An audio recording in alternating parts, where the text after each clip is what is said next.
Ladies and gentlemen, it is so wonderful to be here tonight. And I should add, it is so wonderful to be in New Zealand. As Tim mentioned, it is indeed my family's first time and my first time in New Zealand. It's not just the black sand beaches that have just blown us away. My children this morning have now told me that officially the best ice cream in the world is kapiti. So apparently that is true. Don't tell anyone back in Australia. Well, I am delighted and also I'm deeply honoured to deliver the 2026 Sir John Graham Lecture on a subject very, very close to my heart. So, our rootless age, how history grounds us. A little while ago, in a moment of reflection, a friend of mine confessed to me, "I'm just disconnected," she said. Now, with her characteristic candour, she touched upon something profound and something that I felt to be true of society as a whole. Because this sense of disconnection was the same thing that I was hearing from my university students. Now, maybe this is unsurprising, given how divided and polarised and tribal we are today. Young people living in Anglosphere countries, so New Zealand, Australia, Canada, Great Britain, the United States and so forth, have become significantly less happy over the past 15 years. Now, partly this is due to the fact that people feel like they cannot trust their society's institutions any longer. This widening trust deficit was in fact the subject of Tom Simpson's 2023 Sir John Graham Lecture. Across OECD countries, the share of people with low or in fact no trust in their national government is 44%. Among New Zealanders, 39% trust the government to do the right thing most or all of the time, which is down from 42% in just 2024. So people feel disconnected from those who don't share the same political views, and there's a decline in trust that's causing people to reject the historical institutions that once nurtured them and united them, and indeed which formed their grandparents and their parents. Even on an individual level, people, especially young people like my friend, are struggling with poor mental health and loneliness. In public life and in academia alike, there are discussions about the increasing sense of isolation and disconnection from community.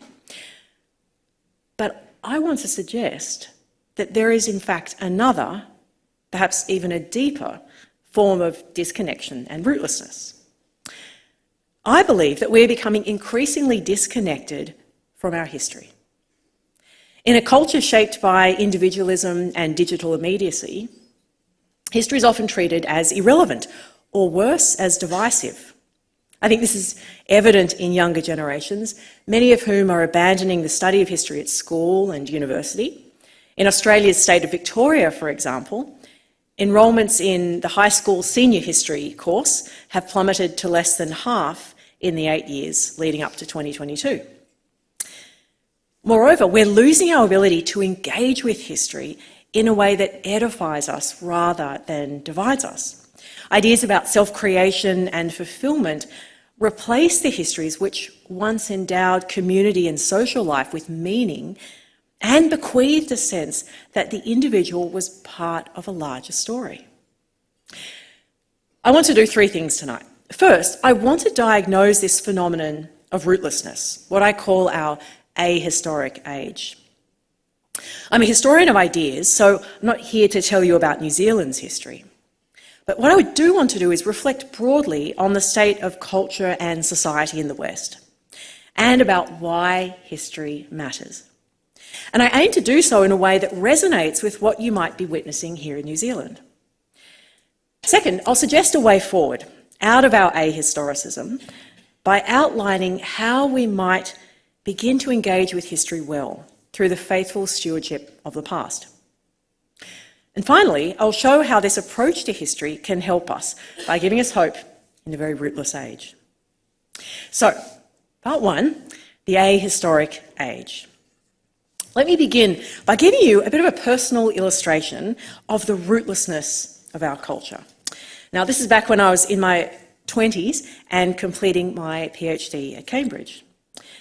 I had no grounding in any larger narrative. Like a lot of young people, I basically felt like my life was a quest for self-discovery, self-fulfilment, and personal happiness. I didn't see myself as part of any enduring historical communities that might help frame a deeper purpose for my life. In fact, I would have been deeply suspicious of such an idea.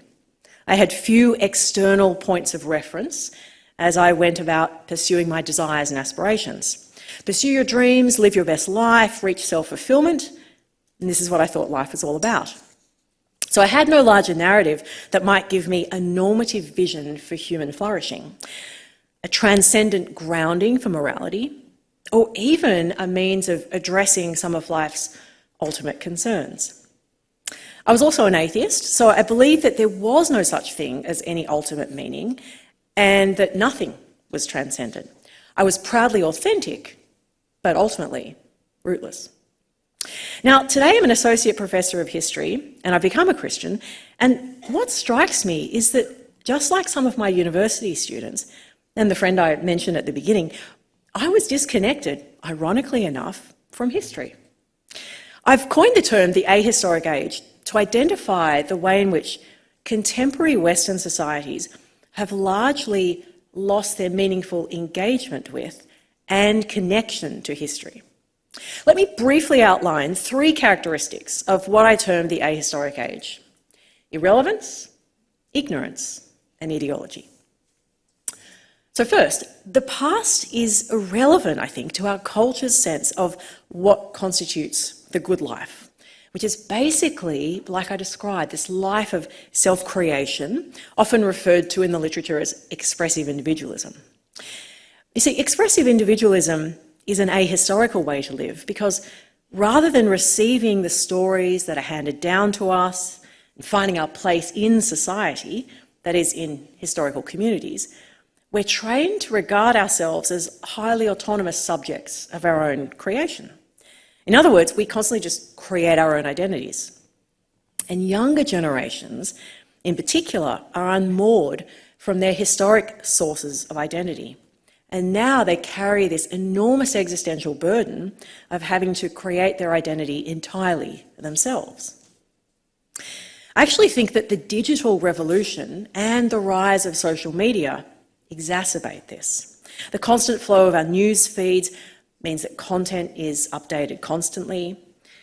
It's unsurprising, actually, that the generations most impacted by this social media and digital revolution have also become increasingly anxious, and they suffer from more mental health issues than previous generations, to the point that, as Jonathan Haidt points out in his recent book, which many of you may have read, called The Anxious Generation, they are, in fact, truly the anxious generation. So we've basically, I think, detached the individual from any larger narrative that they might derive some given sense of self. So second, I think we're increasingly ignorant of history and we don't understand why it matters. I think we've detached ourselves from the wellsprings of our heritage and we don't know the origins of the ideas, even the ones that we value. So my university students, for example, they care deeply about human rights. But when I ask them, do you know where human rights came from? They actually have no idea. In 2023, a survey of close to 700 school children across Australia found that 2/3 of them thought that the Anzac story, which was long considered foundational to Australian history, was, and this quotes the language of the survey, boring and irrelevant to their lives. So this historical apathy actually made headlines, and one of the researchers commented that the students were less interested these days in any kinds of traditional stories.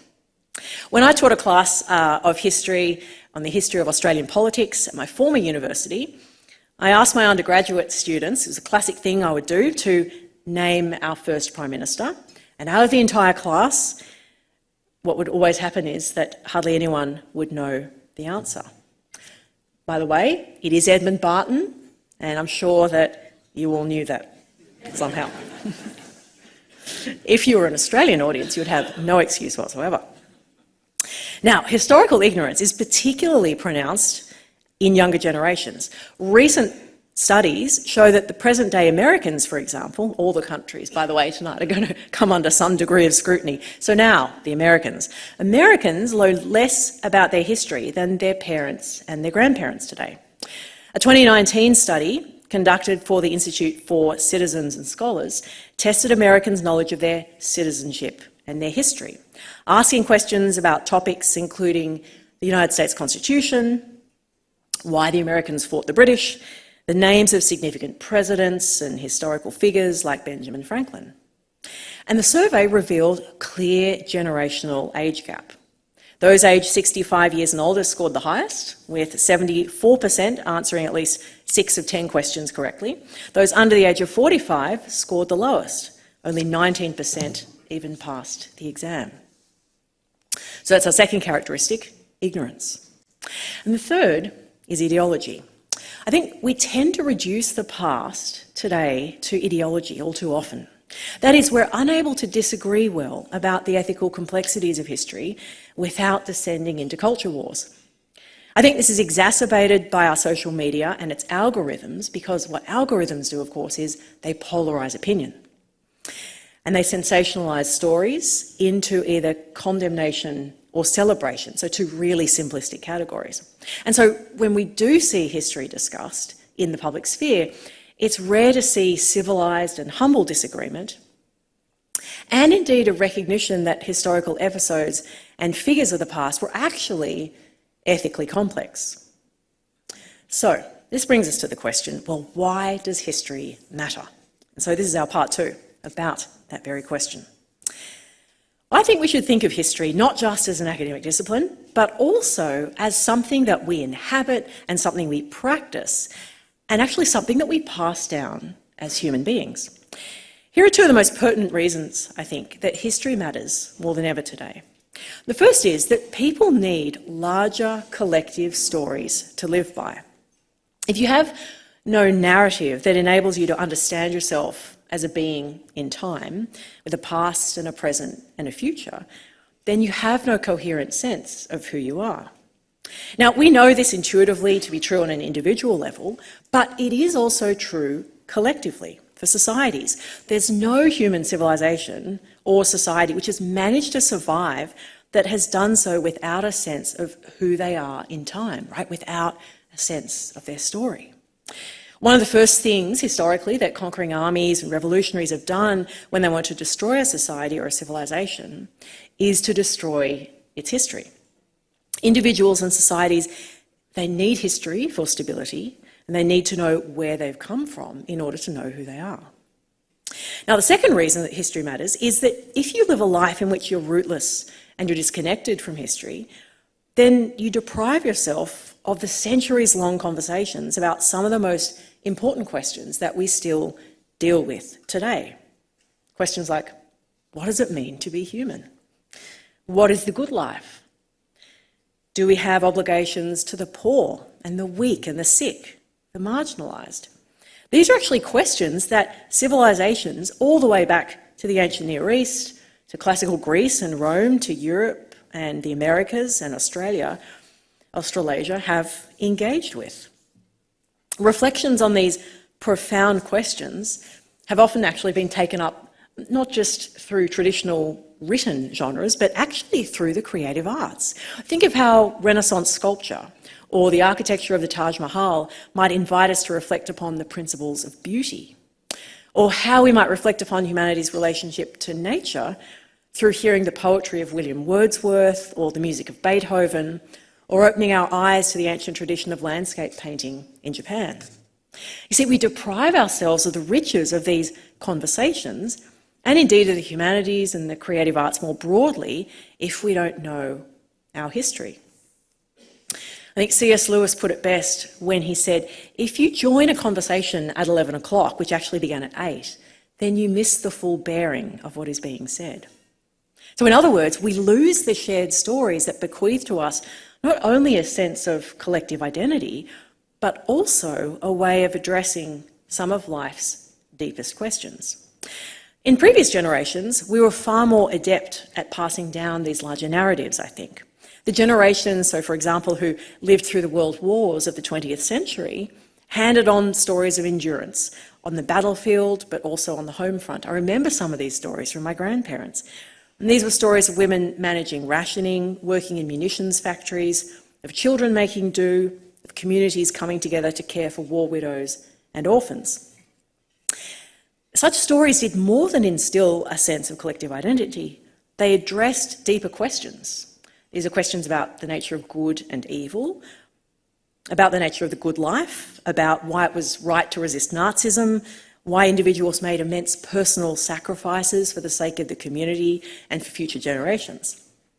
But in an age where such stories are no longer passed down, we lose a compass, an inherited sense of belonging within multi-generations of societies who are shaped by shared meaning and purpose. So the stories of the wars are only one example of a wider cultural inheritance. And when that inheritance is absent, when there is no sense of mooring, then it's all the more common, actually, for our young people especially, to turn elsewhere. And they tend to turn to the online world. And they become captivated by powerful voices. I can think of Nick Fuentes, for example. These kinds of voices often trade in outrage and pure ideology. Fuentes, for example, has repeatedly praised Adolf Hitler, on one occasion calling him cool. And I've found it deeply disturbing as somebody who works with young people in university, just the degree to which he is having traction among young people. So their identity becomes unmoored and dependent upon self-creation, and increasingly shaped by appeals to outrage and ideology and the baser passions. So, now, in part 3, I want to talk a little bit about perhaps moving beyond the culture wars. Today, the term culture wars is often used to describe the way particular issues have been reduced to a simplified black and white debate in which certain positions are deemed so morally illegitimate that they're off limits because they're considered harmful. Social media tends to exacerbate this situation, publicly shaming or silently or explicitly punishing people for their moral transgression. Now, when it comes to history, the past is often viewed purely in terms of victims and oppressors, and as a story which is nothing but domination and oppression. And at other times, the past is whitewashed by dismissing the idea that anything lamentable happened whatsoever, when of course historically there are real historical injustices that need to come to terms with. I believe, however, that it is possible to have a constructive engagement and to disagree well about the past, recognising the evil and the good without deteriorating into culture wars or cancel culture. Here's an illustration of how this might be done. So, during the Elizabethan and Jacobean period in England, the renowned philosopher Francis Bacon, so he lived during Shakespeare's time, was one of England's most prominent statesmen. He rose to the position of Lord Chancellor, so basically one of the most powerful men in England. And one of Bacon's interests was the nature and the morality of English colonisation. So during the 16th century, England began its process of colonisation. It actually began in Ireland. It began by establishing colonies. So the term that was used actually at the time, derived from the Roman Empire, was plantations in Ireland. So Bacon is a key supporter of the English state, but does this mean that Bacon was nothing more than an ideological apologist for colonisation? Well, the historical truth is far more complex. It's certainly true that Bacon supported a powerful English state and the expansion of English power through colonial means into Ireland and into North America. But Bacon also had profound anxieties about how the English colonisation of Ireland was conducted.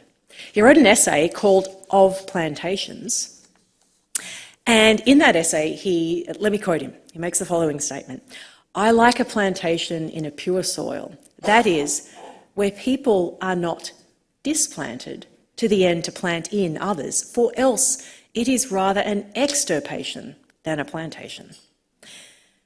Bacon here is articulating a clear preference not to establish colonies at all if it means the dispossession of the Indigenous Irish in this case. And he's giving voice and argument to the anxieties of colonisation long before, like centuries before, in fact, the terms decolonisation and post-colonialism were even invented. Many, many years ago, too long, the first scholarly journal article I ever published while I was a PhD student was on Bacon's colonial anxieties. So Bacon was concerned about moral corruption, about the dispossession of the Indigenous Irish, and the tendency toward greed in the context of the British colonisation of Ireland and also actually North America, especially Virginia. He actually advocated incorporating the Irish into British legal system, so basically according them the same rights that existed at the time that were accorded to English subjects, and advocated some sense of just laws for the Irish. He wrote a letter to the Duke of Buckingham advising him, and I'll quote him again, "Make no extirpation of the natives under the pretence of planting religion.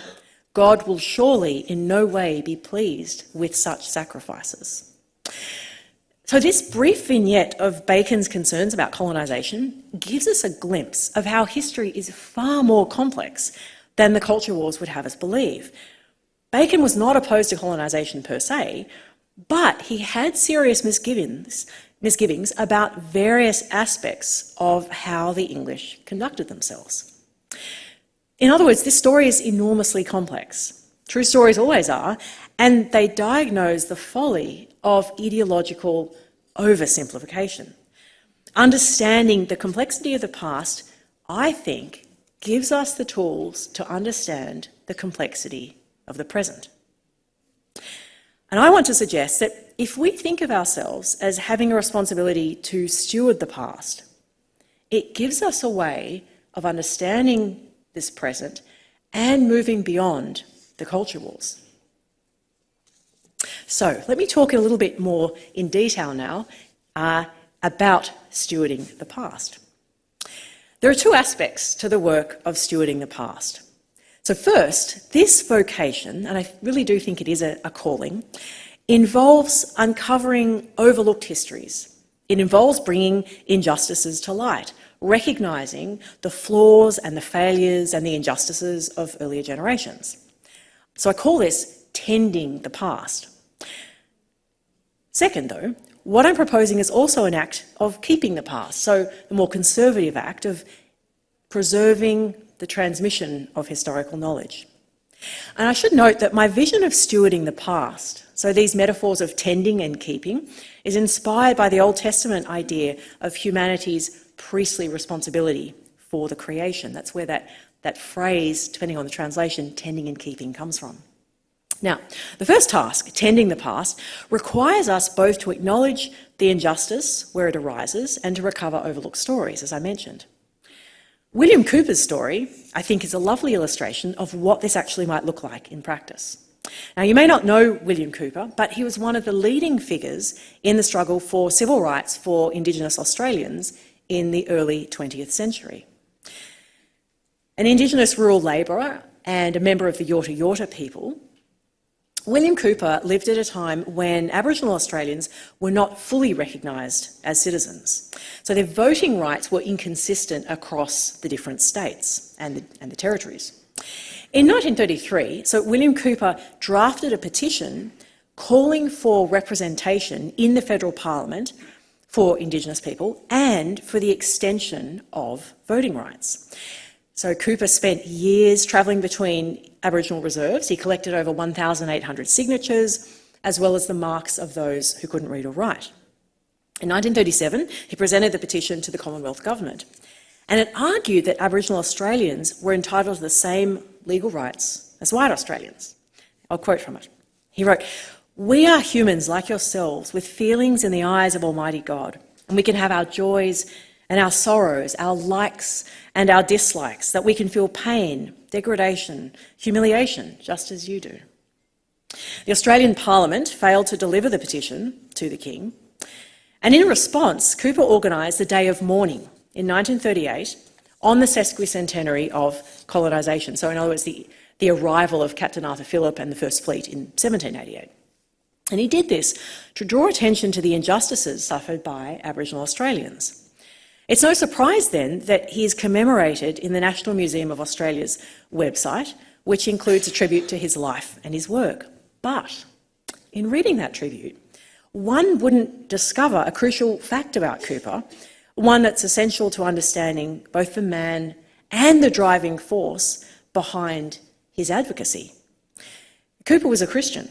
His life's work, and indeed his petition, was shaped by his conviction that Australia had to be held accountable to a biblical understanding of what it is to be human, which is to be made in the image of God, born by all people regardless of their race. And this is actually quoting from the petition. This is actually how he expressed this to the Australian Parliament. And it's bold. Are you prepared to admit that since the Creator said in his word that all men are of one blood, we are humans with feelings in the eyes of Almighty God? And yet the interesting thing is that every reference to Cooper's deep faith has been audaciously omitted from the National Museum's presentation of his life. So no Christianity, no reference to the biblical principles that underpinned his quest for justice for his people. Ironically, this intentional silencing comes from an institution that rails against the silencing, of course, of other stories. Such inconvenient narratives, and so it's inconvenient in the sense of the institution, are why a genuine stewardship, the tending and keeping of history, matters, because history is complex. It doesn't fit in to our all too often simplistic categories of the present. And I think Cooper's story also highlights the way in which, for previous generations, most historical stories were themselves understood to be part of an ultimate story that had a telos, a goal. For Cooper, this was the Christian story that gave him a sense of the meaning and purpose of life and history. But in the ahistoric age, the dominant worldview holds that there is nothing transcendent and no ultimate story to give time or life an ultimate purpose. The theologian Stanley Hauerwas, I think, astutely observed that in liberal societies, he wrote, our primary story is that we have no story, or that the stories we have must be overcome if we are to be free. The past is not part of the Christian or indeed any transcendent story anymore that articulates a vision of where time is heading. The only significance of the past, therefore, is in relation to the present. And interestingly, even the non-Christian ideologies of modernity, like Marxism, involved some kind of a meta-story or meta-narrative. These philosophies, even though they weren't Christian, still held this linear sense of time and of history. History was heading towards its culmination, whether it was in the form of communism or some other utopian vision. So, for example, Friedrich Engels, Marx's collaborator, often described history as a progression from necessity to freedom. Freedom is the recognition of necessity, Engels wrote. Freedom does not consist in any dreamt of independence from natural laws, but in the knowledge of these laws and in the possibility this gives of systematically making them work towards definite ends. Right? So there's still this sense that history has an ultimate purpose. But having lost these meta-narratives, Marxist, Christian or otherwise, we no longer tend to think today that history has any transcendent framing. So in other words, time and therefore history, it's not heading anywhere in particular. And even those who subscribe to a highly optimistic view of science, known as scientism, in which they believe that science will improve human life indefinitely, don't actually have a vision of the purpose of this progress or where it's going to head. Probably the best illustration of this is transhumanism. People like Elon Musk and others, often called tech bros, they envision this kind of sense that humanity is just going to be overcome when one day we blend with machines. So that's their vision of the future, but ultimately it's nihilistic and it's profoundly bleak, right? Because it's actually the obliteration of humanity and the overcoming with technology. So transcendent meaning and purpose often are absent in our ahistoric age, and yet this was something William Cooper possessed because he understood himself to be part of an ultimate story. And there's something, I think, deeply timely here, a widespread yearning for meaning and purpose and transcendence. Cooper's sense of belonging to a larger story, did more than give himself meaning and purpose. It grounded him in something beyond himself. Ultimate stories serve as an anchor outside us. They shape how we understand what we've inherited from the past. To tend and keep the past, that is, to preserve and pass on such stories, stories that root us and orient us and give shape to our lives. This is what good history is about. And in this, there is a profound sense of rootedness, of stability and direction. So, now our final part, part 5, which is basically about putting this into practice. So I want to spend these final couple of minutes just offering some practical suggestions for how we might tend and keep history in the different spheres of our lives. And I should note that I actually think here that there is a hunger for history which isn't reduced to partisan agendas. I think the popularity of the well-known The Rest is History podcast, for example, is good. It's a good illustration. I think a historically informed disposition will help us respond to some of the ahistoric symptoms I identified back at the beginning.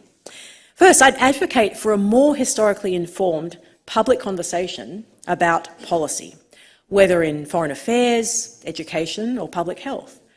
History helps us to understand the foundations of our assumptions about what we value.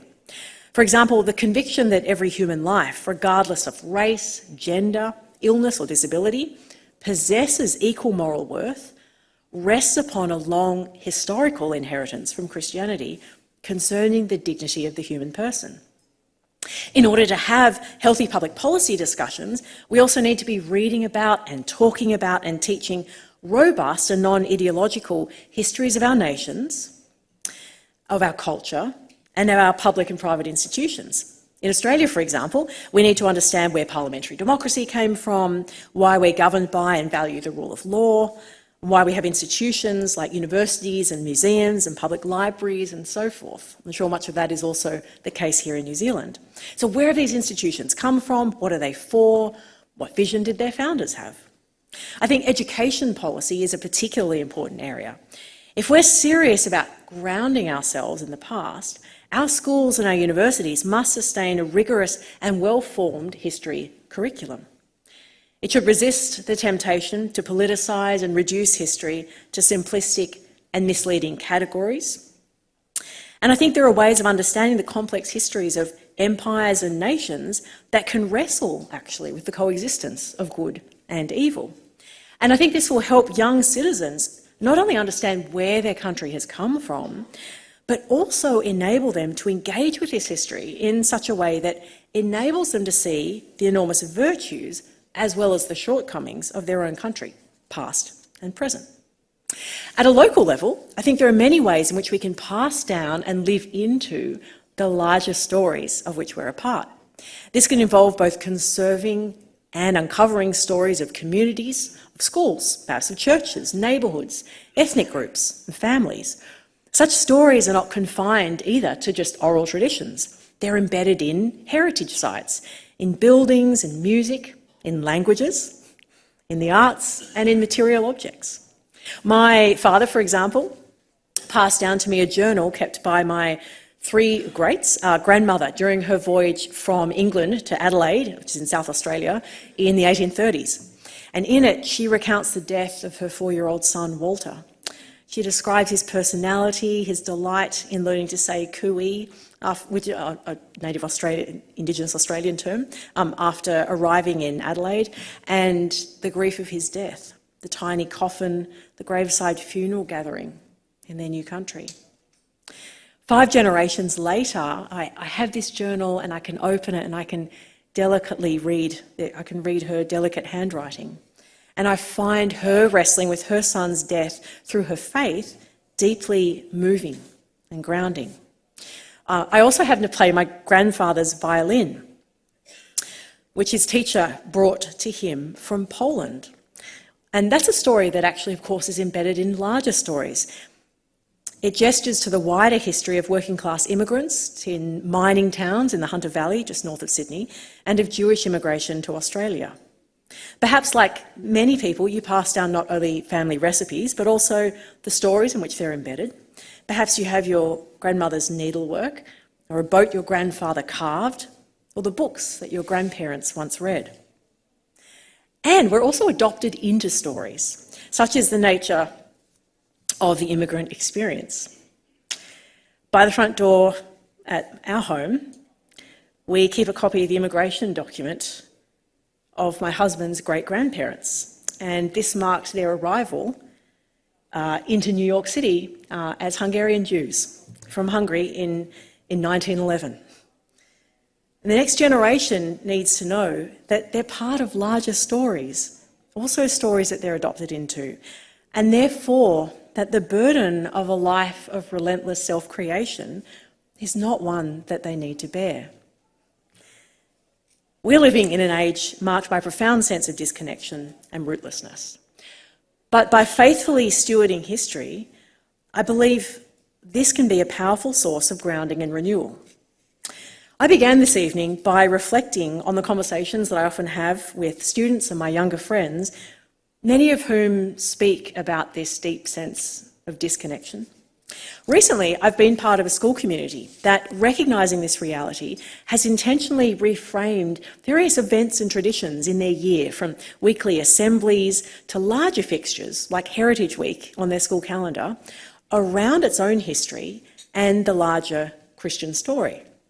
And in doing so, it's helping students and their families understand themselves and belonging to and participating in these kind of liturgical moments in larger stories. This is the kind of stewarding of the past which can be both helpful and a source of hope. Tending and keeping history can help us move beyond the culture wars. It can reinvigorate our public discourse by shaping informed young citizens who engage thoughtfully and with nuance. It can anchor us in a long tradition. In short, history can help to ground us in a rootless age. We aren't self-created. We come from somewhere. We belong. Thank you.